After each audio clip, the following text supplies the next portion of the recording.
O livro de Números. O quarto livro da Bíblia dá continuidade à história de Israel depois de serem libertos da escravidão no Egito. Deus os trouxe até o Monte Sinai e fez uma aliança com eles. E apesar da rebeldia de Israel, Deus graciosamente proveu uma maneira de eles viverem próximos à sua santa presença no tabernáculo.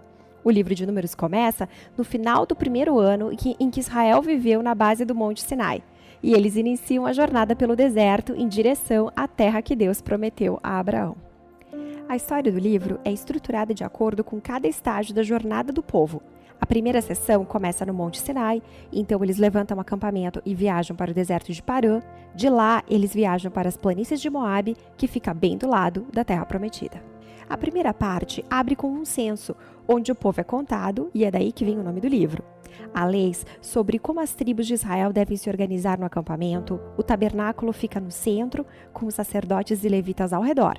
E ao redor deles, as 12 tribos meticulosamente organizadas, com Judá à sua frente. Isso tudo era um símbolo elaborado de como a presença santa de Deus estava no centro da existência de Israel como um povo. Isso é seguido por uma série de mandamentos que desenvolvem as leis de purificação do livro de Levítico. Se a presença de Deus estaria no meio deles, todo esforço deveria ser feito para manter o acampamento puro, um lugar que acolhe a santidade de Deus. No capítulo 10, a nuvem da presença de Deus se ergue do tabernáculo e guia Israel do Sinai para o deserto, e imediatamente as coisas começam a dar terrivelmente errado. No capítulo 11, as pessoas começam a reclamar sobre como estão com fome, sede e como gostariam de voltar para o Egito.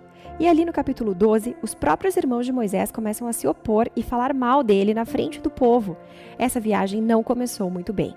A próxima sessão começa com os israelitas chegando ao deserto de Parã, aproximadamente metade do caminho até a terra prometida. Ali Deus diz a Moisés para enviar 12 espias, um de cada tribo, para observarem a terra. E quando os espias voltam, 10 deles dizem que não há chance de Israel sobreviver porque os cananeus iriam destruí-los, e apenas 2 espias, Caleb e Josué, dizem que Deus poderia salvá-los. Mas os outros 10 incitam o povo de tal forma que eles começam a planejar um motim para escolher um novo líder e voltar ao Egito. Deus fica compreensivelmente irritado e Moisés intercede pelo povo.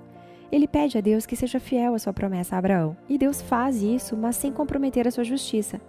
Deus dá aos israelitas o que eles querem, não entrar na terra prometida.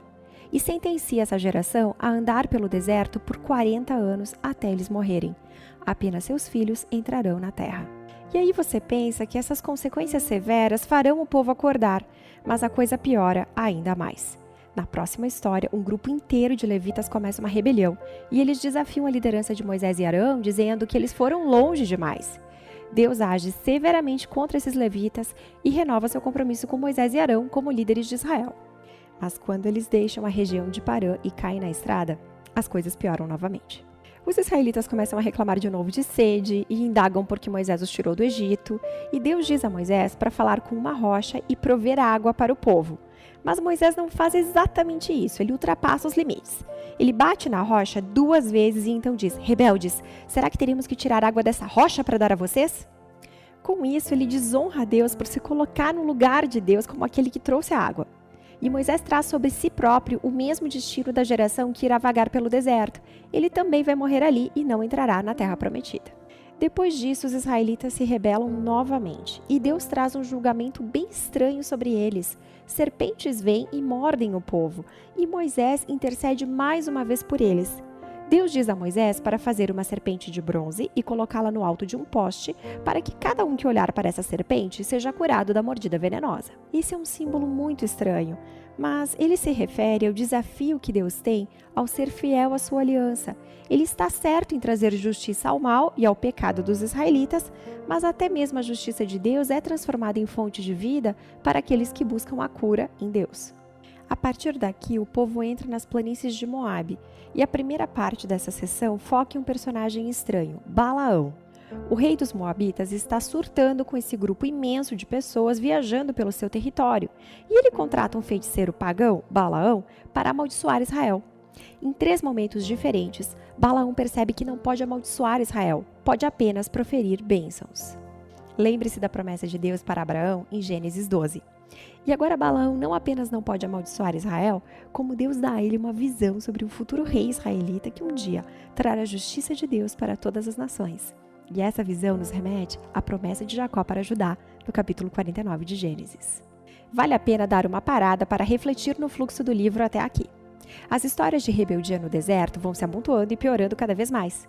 E enquanto Deus traz atos parciais de justiça para Israel, ele também continua mostrando misericórdia e provendo água e comida durante todo o percurso.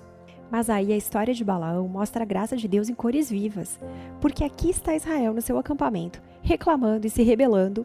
Mas no alto do monte, sem eles terem conhecimento, Deus os está protegendo e até mesmo abençoando. E esse é o contraste entre a rebeldia de Israel e a fidelidade de Deus no deserto. É isso que faz essas histórias serem tão importantes para as futuras gerações de Israel. As histórias do deserto são recontadas várias vezes pelos profetas e poetas bíblicos e até mesmo pelos apóstolos no Novo Testamento. E essas histórias sempre servem como um alerta. Por mais que Deus se mantenha fiel à sua promessa, Ele também vai permitir que o seu povo se afaste em rebeldia e enfrente as consequências. Depois disso, o livro foca nos filhos da geração do deserto e eles começam a se preparar para herdar a terra prometida.